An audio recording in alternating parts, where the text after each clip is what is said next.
speaking. Are you up to answer some more questions? Sorry, I can't hear you. Are you up to answer some more questions? Can you answer more questions? Yeah. Oh, okay. Yeah, I'm his cousin. I'm Muslim, obviously, but I just have some questions about Islam.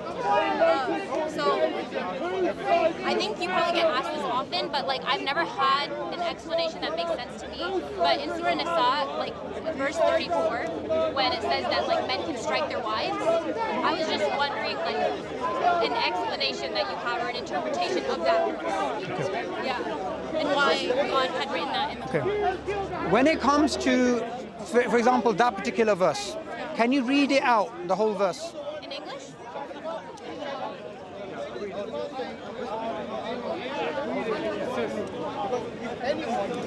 Yeah. So men are in charge of women by right. Can I have some of your water if you don't mind? For the owner and what they spend for maintenance from their wealth. So righteous women are devoutly obedient, guarding the husband's absence, what Allah would have them guard. But those wives from whom you fear arrogance, first advise them, then if they persist, forsake them in bed, and finally strike them. But if they obey you once more, seek no means against them. Indeed, Allah is ever exalted in wrath. Okay. Now, what would a feminist say to that? A feminist? Like, that men shouldn't beat their wives? Yeah. Under any circumstances, they would say. Okay. And what does, if you look into the actual explanation of this verse, and you look into the explanation of what scholars say, they would say there are conditions in which a man is allowed to hit his wife, if this thing is followed. In 1400 years of Islamic history, this thing has been discussed. No one can deny this is in the Quran. Okay? Now, the most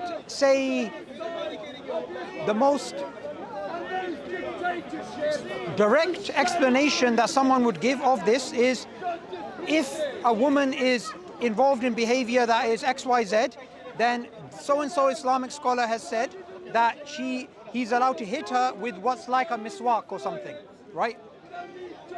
Any feminist would say this is misogynistic, this is wrong, this is not allowed.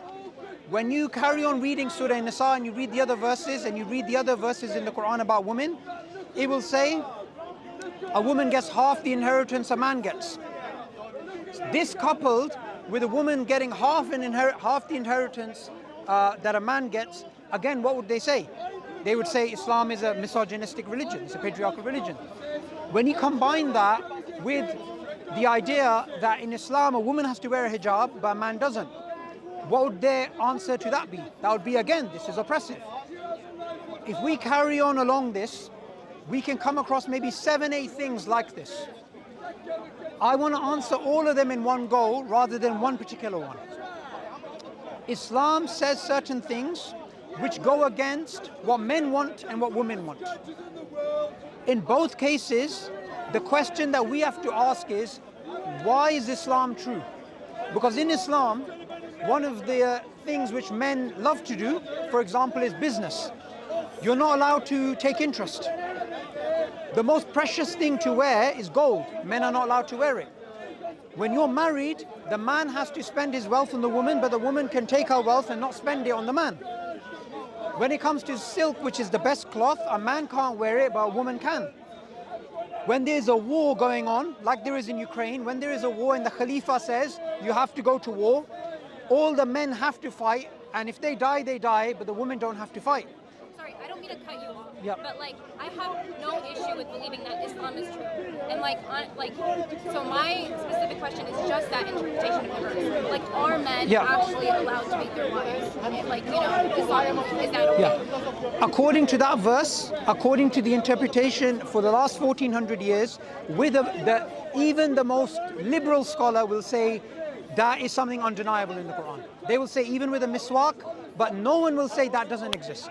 No one will. And any Muslim that tries to sugarcoat it and say this verse doesn't mean that, they're going to do mental gymnastics and they're never going to come to a conclusion. The reason why I couple this with a whole bunch of other things is they're all related to fundamentally the question, is Islam true? Because what's worse, having to die and possibly be tortured by your enemies, or a man hitting his wife with a miswak? What's actually physically worse? Also, Okay, no, sorry, let me just answer this. What's actually worse? I mean, I just think those are very different circumstances that you can't like. No, okay, what situation would you rather be in? I'm just talking about in terms of unfairness, because the root cause of these questions is there's something unfair in the text. That's the root cause, right? But the same unfairness can be applied to the man who says, I have to go to beyond the enemy lines and fight and possibly be captured and tortured, which is far worse than being hit by a miswak. So in Islam... But you said that's the most liberal interpretation, so what's the more strict one? Okay. General point he was trying to make. Okay. I know, but I'm... So what I mean by... I understand your point, but what I mean by liberal is not woke liberalism, because woke liberals will say that that's metaphorical, it doesn't exist. What I mean is, no one can deny that that's in the Quran. Yeah. No one can deny that's in the Quran. No one can deny for 1400 years, Islamic scholars have said this rule exists. Yeah. No one can deny that. That's what I actually meant. And the reason why I coupled this with a whole bunch of other things is to show there are things in Islam which cannot be rationalized unless you look into why Islam is true. Because you have a problem with this, do you also have a problem with a woman getting half the inheritance that a man gets? Well, I think that's different because like men are required to provide for their family, so that makes sense to me. But that doesn't make sense to a whole bunch of other women. Yeah, well, I'm like that. Because they don't understand the larger context. But I don't know. Like to me. Okay, let me ask you a question. Like that actually seems fair to me. Okay. Like, if men are required to provide for their family. Okay. So obviously they let me ask you another way. If the Quran said that a woman, if her husband doesn't do X, Y, Z, and say the husband's involved in extramarital affairs, he does this or that, the woman's allowed to hit the husband, and the woman gets double the inheritance that a man gets. Would you accept that that is right? If it says that in the Quran, if it's the other way around. I mean, so I have no issue with accepting that that's right. That's what I'm like. I have no issue with accepting that's right. I'm just wondering like what that actually means. Right? Can I just? You know? Okay. No, sorry. Let me just complete this point. The point I'm trying to get to, sister, is that the ultimate reason why any Muslim should accept those verses or any other verses is because they believe it's from God, not because they can rationalize it. Because there are many things in Islam which are rational but cannot be rationalized. Okay? So for example, in Islam, alcohol is not permitted. Interest is not permitted. We believe behind every ruling in Islam there is a rationale, there is a wisdom. Now you've come to terms with the idea that women get half the inheritance of men because you've discovered the wisdom of it or you believe in the wisdom of it. Yeah. In Islam, Allah tells us behind everything that He legislates there is a wisdom. Sometimes we have access to the wisdom, sometimes we don't have access to the wisdom. The point is we have to submit if we believe Islam to be true. Certain things cannot be rationalized. Sorry, let me just finish this conversation first. The point I'm trying to get to is certain things in Islam cannot be rationalized. You have to go back into why Islam is true. Okay. Yeah. I get all of that. I'm just wondering specifically about that verse, like how, like you said, the most liberal interpretation is like, okay, like men can beat their wives in miswak, but like, how extreme does it go? Like, how much can they beat their wives and have it be? Oh, you know what I'm saying? Yeah, sister, listen, look. Yeah. Look, what do you mean by even the most liberal interpretation is that you can't deny it. And Subboor is very unapologetic about it. Yes. We're not trying to try and sugarcoat it Yeah. and say, oh, look, it doesn't really exist or this or that. But you know, there's some context here. I understand what you're saying. That look, you're a Muslim, you believe in Islam, you understand what. And Subboor pointed out there are wisdoms behind certain things, and there's contexts that we don't fully always understand. Just let me just add one thing to this. The context around even these verses being revealed, the Arabs before that used to beat their wives without mercy. Initially, it was forbidden, totally. And what happened was that because it went totally 180, then a lot of the people complained that... How did it go totally 180? By saying, first they used to, you have to understand, women's rights didn't exist before in Islam, before Islam came along, right? Even in inheritance. You know, when Muslim women were allowed to inherit half, a lot of people mocked Muslims. A lot of people mocked Muslims. Well, you're giving your women inheritance rights, things like that, right? with the beating verse, so I want to be very specific and address this very specifically. Initially, the Arabs would beat their wives very aggressively, mercilessly, and Islam came and said, no, that's wrong. But what happened is in a society that's so used to that, where the men were so dominant in that way, that a lot of people complained, hang on a minute, the women are going the other extreme now, they're taking full advantage and they're not able to manage and govern and so on. So when these verses came in, it came as a way to moderate. And when the beating of the miswak means that it's something so small and meaningless, it reduced it down, but there was always a threat there, or some sort of threat. Like slavery. Islam doesn't say it's good, right? But it didn't outlaw it straight away. What happened? It discouraged it. And over time, what happened? It went, right? So there are certain wisdoms in the way that Islam came about. It's very practical. Yeah. Even with alcohol, it was phased over time. This is just to finish this point, that this is the context of where these verses came about. You have to remember, look in history, why these verses were revealed, in what context were they revealed. Even now, in a lot of societies, where we spend a lot of time just now debating a guy who is promoting matriarchy and how women are on top and men should be subservient to them. But all of these things, if you think about it, in most cultures, in most of the cultures we come from as well, you as women would not respect a man unless he's a man. So there's a lot of different contexts to speak about, and these verses were revealed in that particular context. And I want you to add something. The one who the Quran was revealed to understood it better than anyone, which is the Prophet. How many times did he beat his wives? Never. And the Prophet, peace be upon him, said, the best of you are the best to their wives.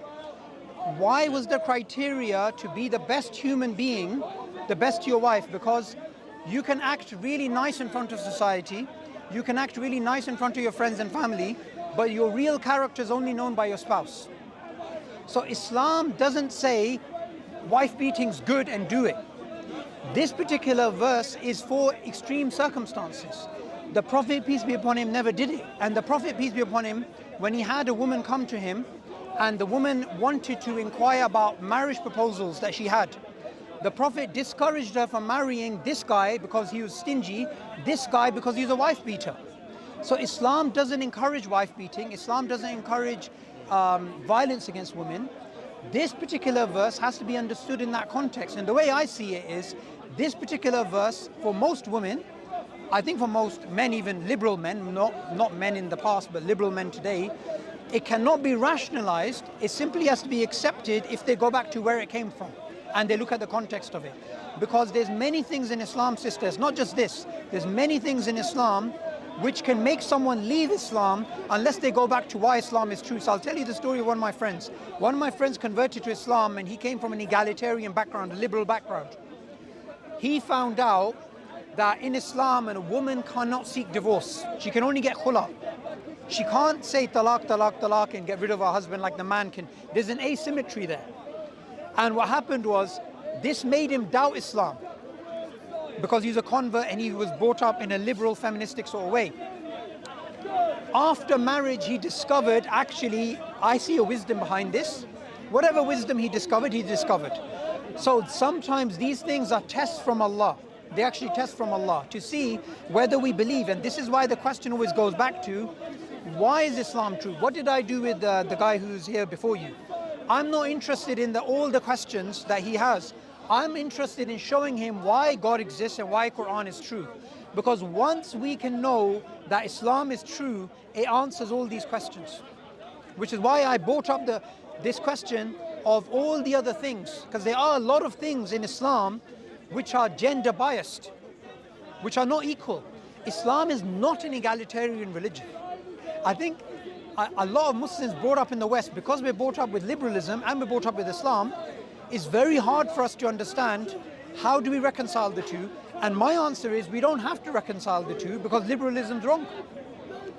It's actually pretty simple. It's actually harder to try and marry Islam to liberalism and reinterpret these verses in a woke way, because I could have said to you, that's metaphorical, and left it there. But that's not telling you the truth. You see? Make sense? Try reading tafsir. Yeah. Any verse you don't quite understand fully, find a tafsir you like, and then nowadays so easy, you can go online and look at the tafsir explanation of those verses. Well, I mean, like, that's what you were saying, though, is that sometimes you'll just never understand the wisdom behind it. Which is, like, I guess I have a lot of questions about the wisdom behind some commandments.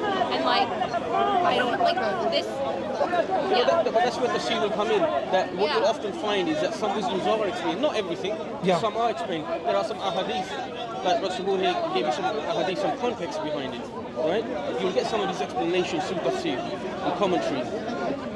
You see? For example, when we look at interest, interest may not mean a lot to you perhaps.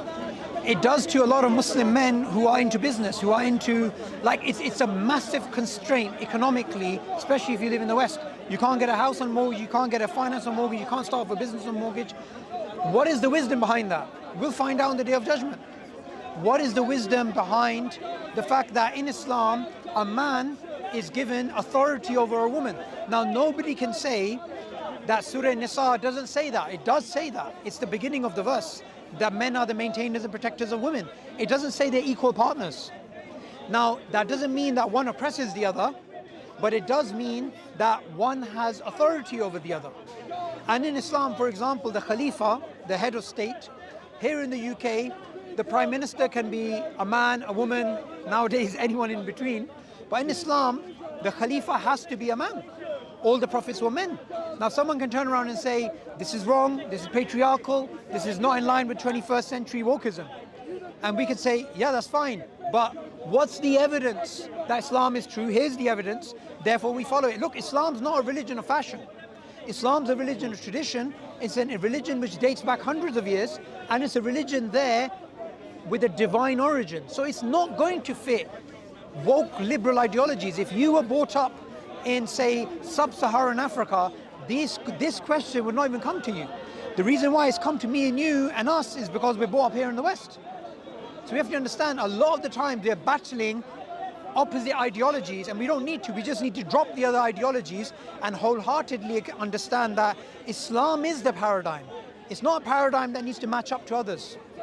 And yeah, I mean, I accept that. Yeah. Also, this is just another question. I guess it's not, I don't know if you would want to answer this or if you have time, but you brought up slavery and how, like, Islam kind of phased it out. But, like, I'm just wondering if there is any room, like, if someone wanted to bring back slavery right now, is Islam okay with, like, is that okay? Islam? So, I think it was Bin Baz who was asked this question. Was it Bin Baz or Uthaymeen? One of the scholars was asked about, there was a conflict, and he was being asked about this, and he said, no, that's finished. And someone, I'd need someone who has more knowledge on this to verify this, but I remember there was an opinion about a recent conflict in which slaves could have been taken, and the scholar said no. Now let me just explain something very important. There is zero slavery in Islam, okay? Slavery is zero rights. What happened in America when they were the transatlantic slave trade and in Europe, they took these people, they killed them, they butchered them, they raped them, they slaved them, they mutilated them, they gave them no rights. A slave by definition has no rights. Islam doesn't have slavery. Islam has something which is different, which is best to describe as bonded servants. Bonded servants. So I'll explain something. In the Quran it says, if a slave wants their freedom and they want to work towards their freedom, give it to them. That's in the Quran. And in the Quran, and the Prophet told us, treat people justly. The Prophet told us that the slaves should be eating the food that we're eating and they're wearing the clothes that we're wearing. That's not slavery. And also, there was a man that hit a slave. He hit a slave. He felt bad, he went to the Prophet. And the repercussion for hitting the slave was freed. This is not slavery. Islam has something different to it. And Islam encourages freeing of slaves and the right treatment of these people.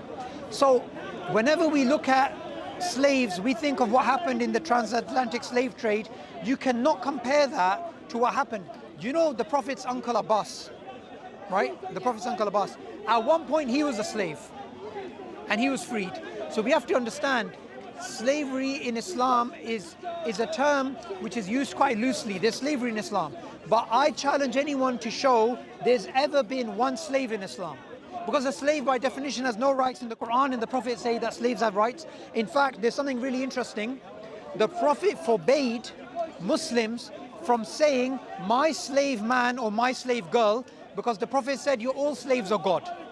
So there's actually authentic narration of the Prophet where he said, do not say my slave girl or my slave boy, right? What's the name of that guy in America who wrote a book on Islam and slavery? That Islam and slavery. The revert guy, Jonathan something. Brown. Jonathan Brown. What's his book called?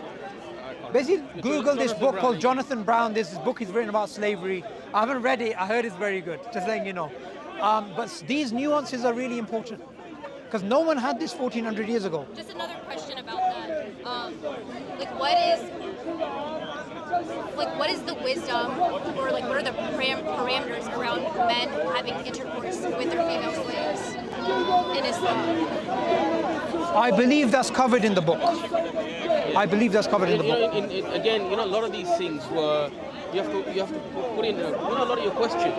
It really helped trying to understand the context in which Islam came, how the pre-Islamic Arabia was, and the world was really. It put a lot of context. Even with that, Islam put rules down. So hang on a minute, you have to marry the slave, or there are rights to get her pregnant, etc., etc. There are certain things in there.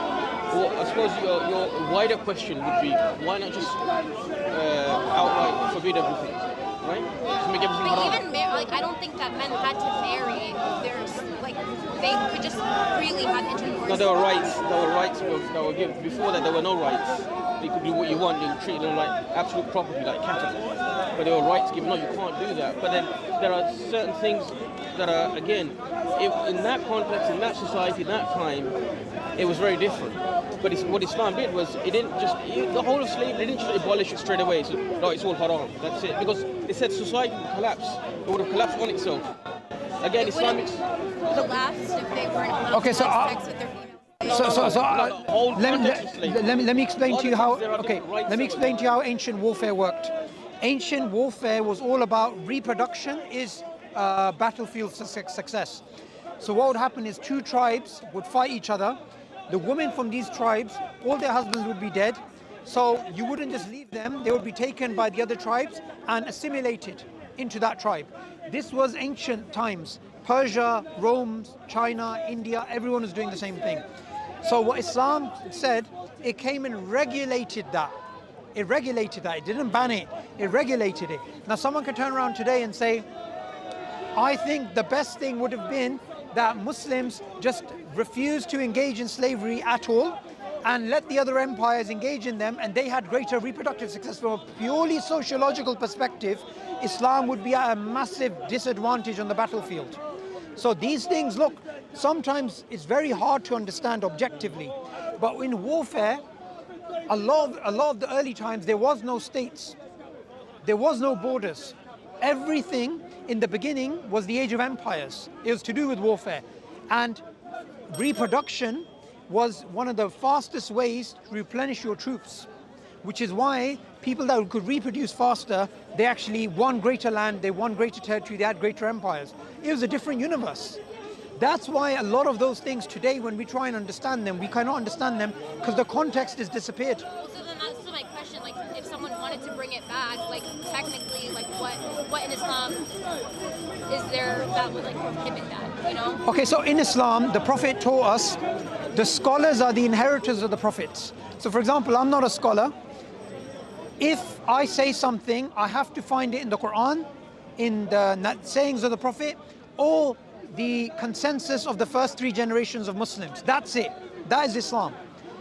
So what we find is that if there's a contemporary problem today, say the war in Bosnia, during this conflict, female slaves could have been taken. But there was an Islamic scholar who's asked, and I think his name was Bin Baz or Uthaymeen, I don't remember which one of those scholars it was. He was asked, are we allowed to take female slaves? And the scholar said no, because that's finished. That was in the past. So if to answer your question, can we bring slavery back? Well, according to scholars who are inheritors of the prophets, the answer is no. Yeah, you have like councils of scholars, fiqh councils and all sorts. What they in Islam, because it's a living religion, each time society adapts to it. So the scholars who will have inherited, that's why they're the inheritors of the prophets, because they who you turn to for guidance, and who will have the understanding, the full context. And there'll never be a consensus of Muslim scholars upon falsehood. You can always have one guy randomly saying X, Y, Z, but a consensus of the scholars will never be upon falsehood. Yeah. Thank you. What were your guys' names? Subboor. Subboor Hassan. Okay. Thank you. Are you guys from the States? Yeah, we are. I just want to, which city are you from? I'm from Minneapolis. I find, and I don't mean this in a disrespectful way at all, I've spent a lot of time at Speaker's Corner and I speak to people regularly. British Muslims don't really have these questions as much as American Muslims do. And I just wanted to ask you a question about this. Generally, when I find American Muslims, they're a lot more liberal than the Muslims here. Do you have the same experience? I mean, I've only been in London for like 2-ish days and I haven't interacted with a lot of Muslims here, but like, so I actually can't answer your question. No, just asking about America, United States. Compared to Muslims in London, like I don't know, I don't interact with that many Muslims in London, but I don't know. I think they in the United States, you guys are the Muslim community, especially they're in the American society. They're very cleverly linked minorities all onto the Democratic side, the left leaning, the liberal side, because they said, oh, these Republicans and the right, and they all like, oh, it's not us.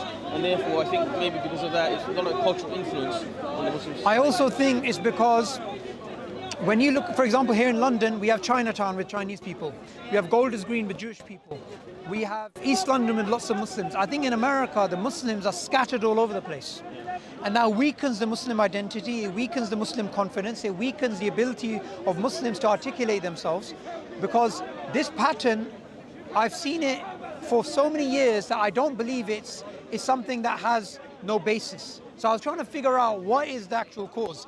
My understanding is because the Muslims in America because America's so big, they don't seem to have a strong community in one area. They all seem to be thinned out in different places. Yeah, I mean, it could be. I feel like geographically, like Europe is just closer to the homeland, I guess. The homelands of Islam, So like Morocco is down the corner, around the corner, right? Algeria, Egypt, Libya, Bosnia. Bosnia's in Europe. That could possibly be the case. Yeah. You know, I'd recommend. You guys are from the United States. There's 3 scholars in the United States I particularly recommend, especially for you, listening to your questions, that I find the explanations very good. One is Dr. Yasir Qadi. You know Yasir Qadi, right? Have a look at his explanations. He's got a lot of videos online as well. Anything you type in. Hello, my friend. In terms of how you doing? answers. You're one of the very few Christians that wears a cross. Good explanation. Dr. Yasir Qadi. Are you strong in your faith? I like to put it out there. Huh? Just learning, just like to put it out there. I'm Muslim. I respect, having cordial religious dialogues and these things because we live in the same world, That's what I mean. What are you, Roman Catholic or I'm just English. English? Okay. I don't want them DNA. Huh? I don't want them DNA things. It says Saxon, so I'll take that as a win. Okay. Were you always religious? No. This year, I started getting into the dialogue.